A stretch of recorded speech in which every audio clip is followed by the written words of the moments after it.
The yellow of the sun bathes the fields of the Sierra de las Nieves. All its flavour, all its colour, all its texture. These are the fruits of the raw materials so laboriously grown in this part of the Mediterranean.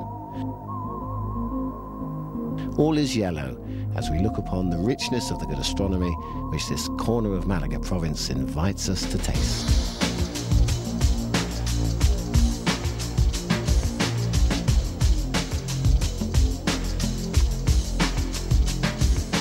Persistence and effort, patience and dedication, tradition and modernity.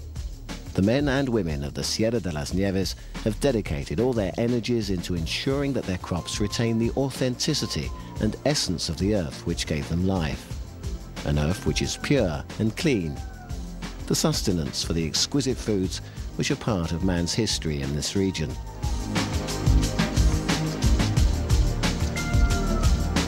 To taste one of these delights, you only have to glance at the menu, which we present to you here. The skills of the maestros of the kitchen show us a golden universe of exquisite foods, which, more than likely, you'll find it difficult to choose between.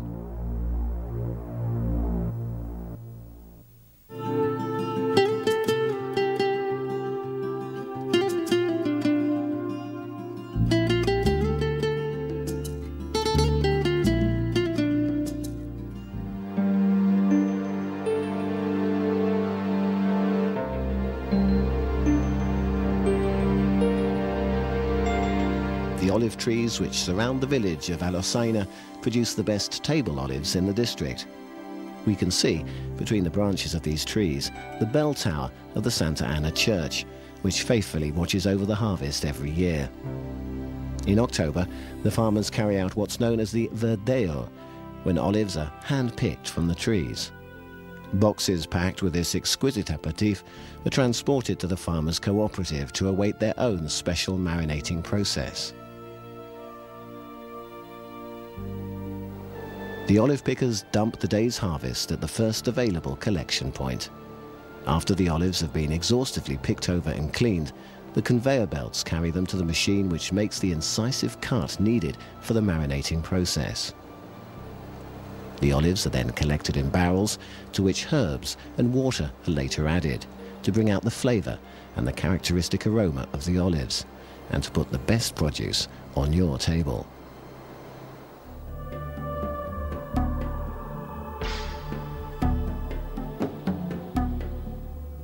Set atop a hill, El Burgo proudly overlooks the countryside of ploughed fields. The bubbling murmur of the Turon River sets a purely delightful scene.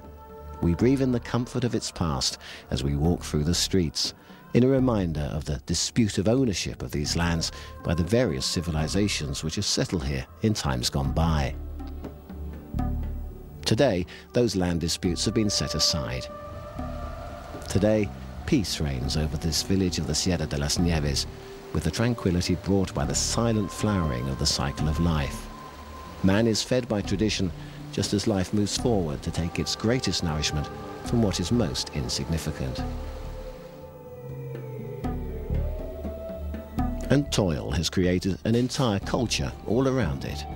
Part of that has come from the traditional method of producing the local spicy pork sausage and salami. The butchers of El Burgo produce the most amazing pork products, which are given a wonderful flavour by the traditional air curing method that they use here. The typical chorizo, or the local morcon, are prepared with seasoning typical to the area, and some of the food products which we can buy in any of these butchers' shops.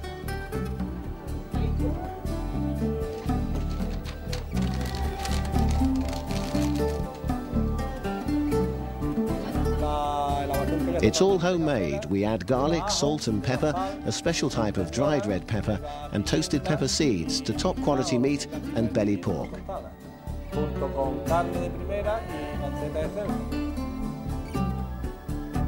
Jamón serrano is another pork product which is found in this village. This delicacy is only sold after the pieces of pork have been subject to rigorous control throughout the months which are needed for the air curing process. a lengthy process which is well worth the wait for any of the customers here.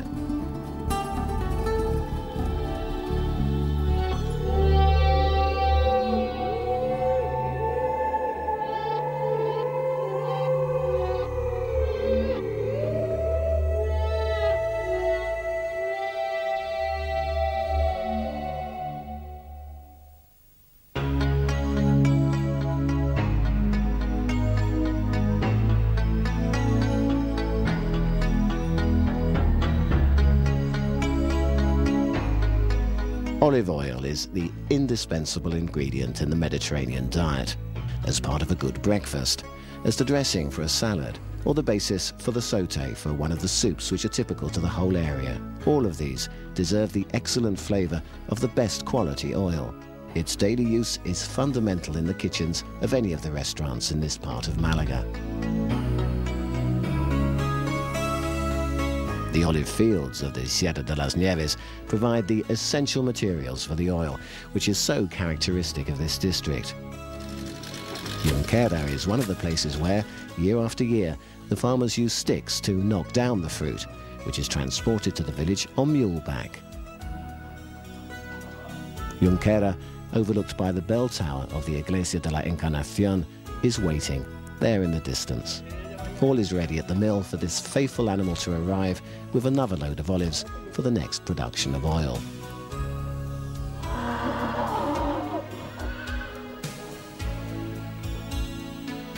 After the olives have been pressed, the millers use their hands to spread the paste out on the circular straw mats known as rondeles. They carry on until the press is filled to the brim. Once it's full, it's compressed as much as possible to release what is known as the juice of the olive.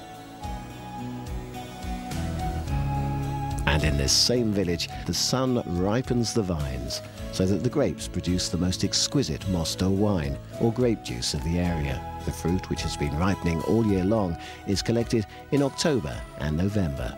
This small harvest will produce a wine which, although low in alcohol, is the ideal accompaniment to any of the local dishes. The old wine press still survives here and is still used today to press the grape harvest. We now have to wait for the juice which has been released to ferment. It'll soon fill the hearts of the people of this village with joy. In the local bar, the villagers fill their glasses with this exquisite grape nectar. The old wine skins in which the mosto is stored give the vintage even more authenticity.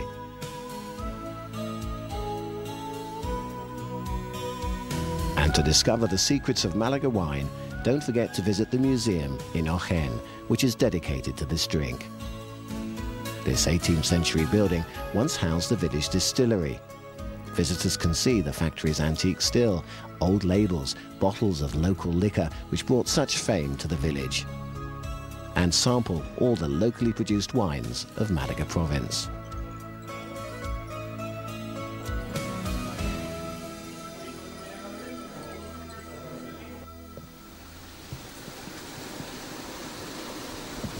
The mill, with its ever-turning cogs, perpetual in time, like the living symbol of a revolution. The years have made it part of a history, of a landscape which still survives in the Sierra de las Nieves. And the water which never forgets it, the water which wants to carry on dreaming that one day its blue skin will once again brush gently over its paddles.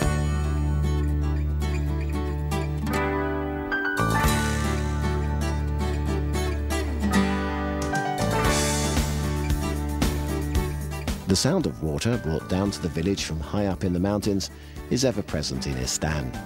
A fountain's been built in tribute to these springs, right in the centre of the village, known locally as the Fuente del Chorro. The wheat mills are today a living monument to the romantic past of their trade. These old structures use the force of water to turn the stone which mills the wheat. The mills were a symbol of wealth, as the flour they milled produced the bread which was the main sustenance of this and of many other parts of Spain. Today, they're little more than a memory of times gone by. The mill was rebuilt in 1975, which at the time cost 24,000 reales, the equivalent of 6,000 pesetas then, which today would be worth just over 36 euros. There were 8 mills here in 1950, but the law passed after the Civil War outlawed all the mills in favour of modern industry. Any that were left after the 50s operated in secret. The civil guards sealed up all the grinding stones to stop the mills from working. There's an old saying that goes, the tailors and the shoemakers are in hell, and behind them, in the corner, are the millers.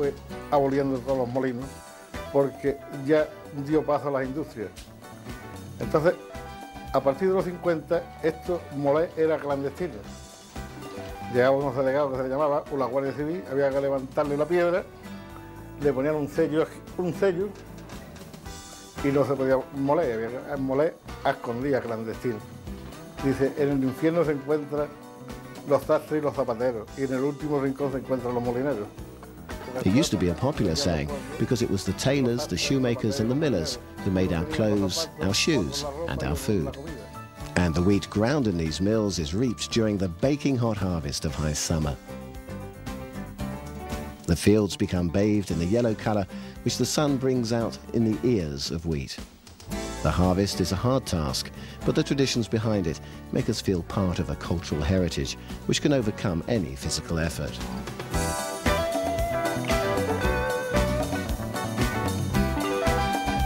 The result of all this hard work is the delicious bread baked by the bakers of this stand. Although the flour is no longer produced by the old mills, new technology still uses the traditional ways of making the bread. The popular pan cateto, or rustic bread, which can be found in this area, is the most well-known of these various types of delicious traditional breads.